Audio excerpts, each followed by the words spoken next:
సుఖినో భవంతు అందరికీ. నేను సఫ్యా, మీ యోగిజ్ఞాస్ని. మన వెయిట్ లాస్ జర్నీలో ఇంకొక రిచ్ ప్రోటీన్ రెసిపీతో మీ ముందుకు తీసుకొచ్చాను.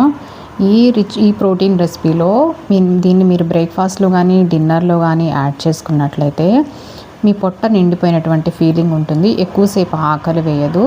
అలాగే మీ శరీరానికి కావలసినటువంటి వైటమిన్స్, న్యూట్రియంట్స్ అండ్ ప్రోటీన్ అనేది లభిస్తుందన్నమాట.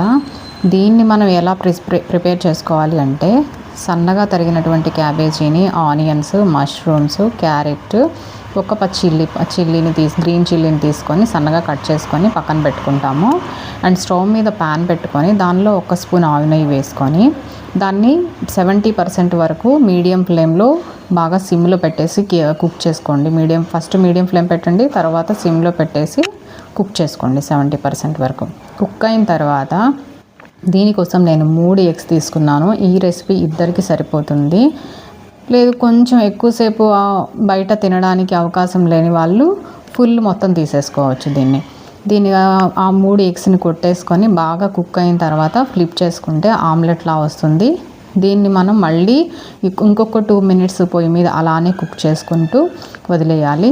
వేడి చల్లారిన తర్వాత కొంచెం దీన్ని ప్లేట్లోకి తీసుకొని 4 పార్ట్స్గా డివైడ్ చేసుకోండి. నేను ఇందులోకి కాంబినేషన్గా దీని 4 పార్ట్స్లో 2 పార్ట్స్ నేను తీసుకున్నాను, 2 పార్ట్స్ మా అబ్బాయికి ఇచ్చాను. దీనిలోకి ఫైబర్ ఉండాలి కాబట్టి 2 ఓట్స్ ఇడ్లీ చిన్నవి తీసుకున్నాను.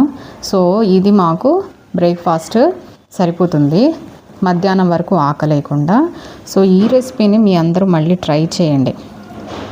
ఒకసారి ట్రై చేసి ఎలా ఉందో చెప్పండి. డెఫినెట్గా మీకు యూజ్ అవుతుంది. మీకు ఇంట్రెస్ట్ ఉన్నట్లయితే కనుక యోగా క్లాస్లో జాయిన్ అవ్వడానికి ట్రై చేయండి.